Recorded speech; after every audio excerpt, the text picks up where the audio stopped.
Thank you, everybody. Yes, my name's Ganesh Taylor, and we're here today to talk about memes. So, memes are everywhere, but the term was coined only a few decades ago by Richard Dawkins to describe ideas and cultural behaviour that can be passed on from one individual to another. He argued that memes are a stage in evolution, and just as humans are carriers for genes, we're also carriers for memes. We don't so much choose our memes as they choose us. Its critics, however, argue that meme theory upends all human agency and thought.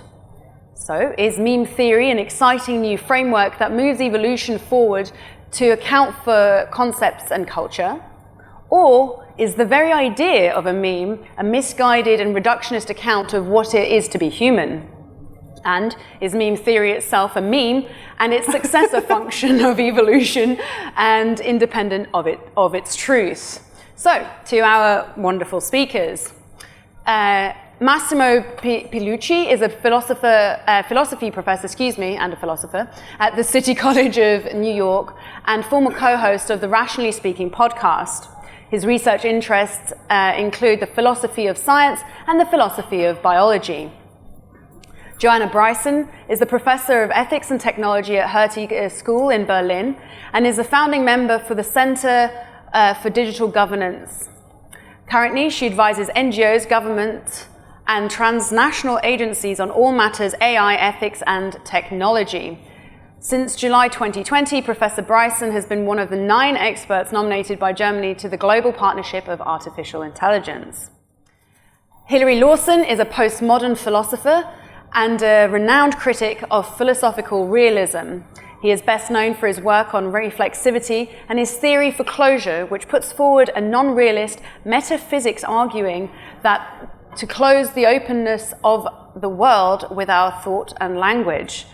So what I'm going to do is I'm going to throw out a question, and each one of our great speakers is going to have 3 minutes to address the question. So the question to start us all off, Massimo, if you'd like to step up to the plate, as it were, is meme theory an exciting new framework to understand our culture and how we think? No. Amazing. That's it. Thank you, everybody. All right, fine. Let me elaborate a little bit about it. So meme theory, first of all, it's not even a theory. That's part of the problem.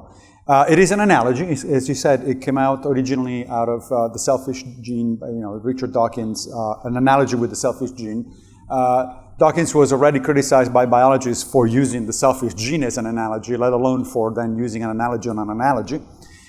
Even Dawkins, actually, a few years later, disavowed his interest in memes. He said, he admitted that was just a way to make a point about genes, really. He didn't really mean that as a serious theory.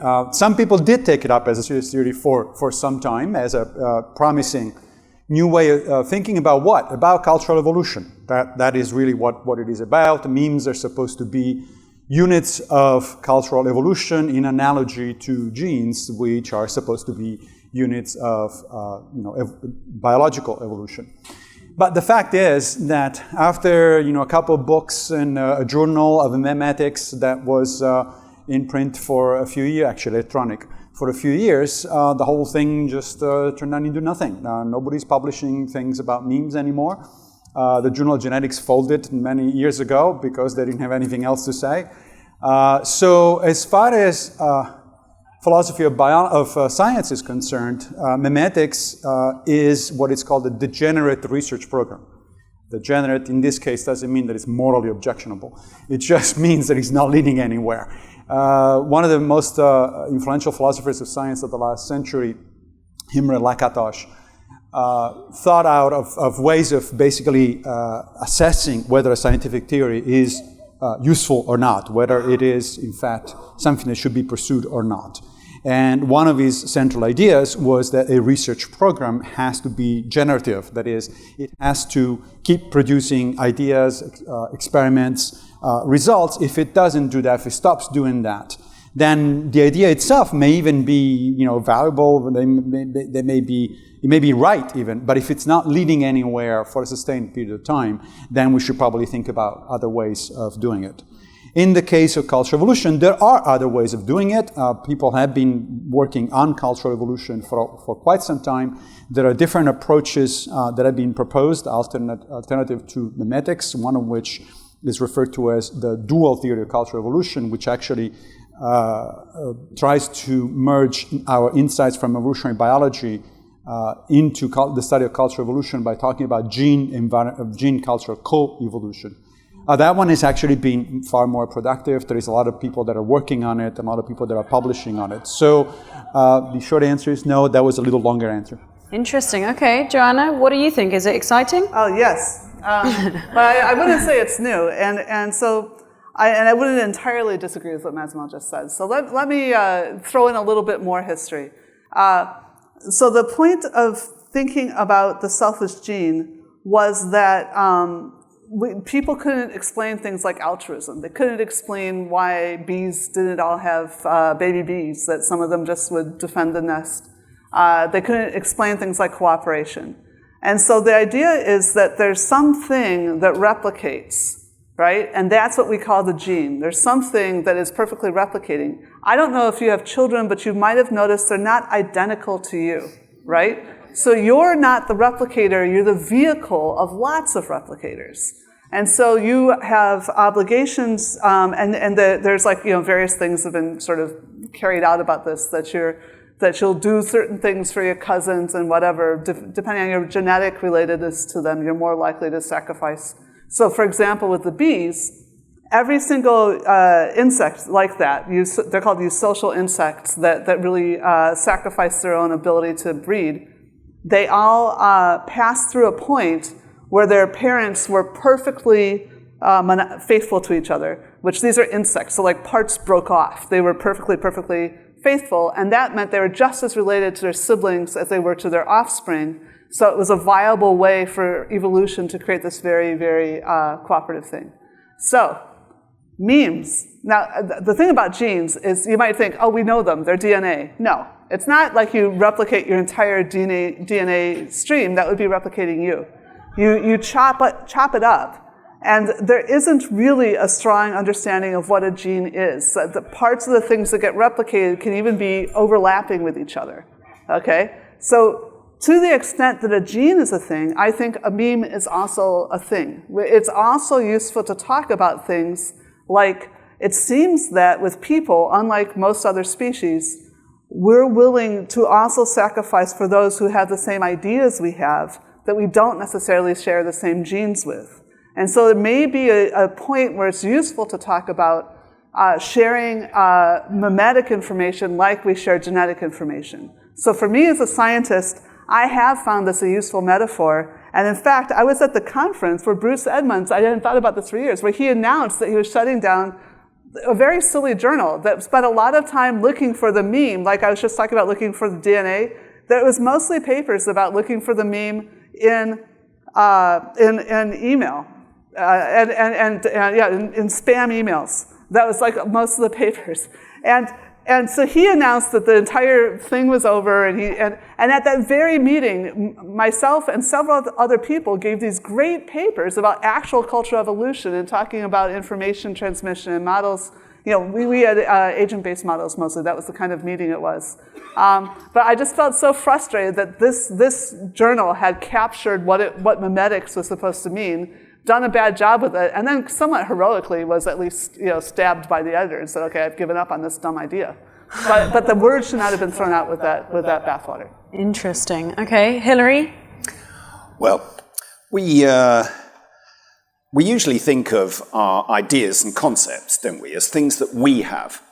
You have an idea, somebody else has an idea, and that's the way we think about it. We have the ideas. And Dawkins's meme thought, or I take the point, he never elaborates this as a full theory, but I think it's in The Blind Watchmaker, actually. Blind Watchmaker, he inverts that on its head. And he says, we are the carriers for our ideas. We don't have the ideas. The ideas, as it were, just have us, in a sense.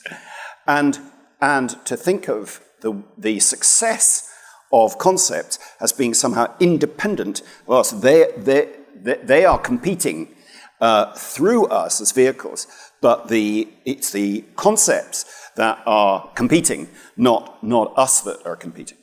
So this idea of Dawkins is an extension, as has been said by the other panelists, of his same sort of thought that he did with gene theory.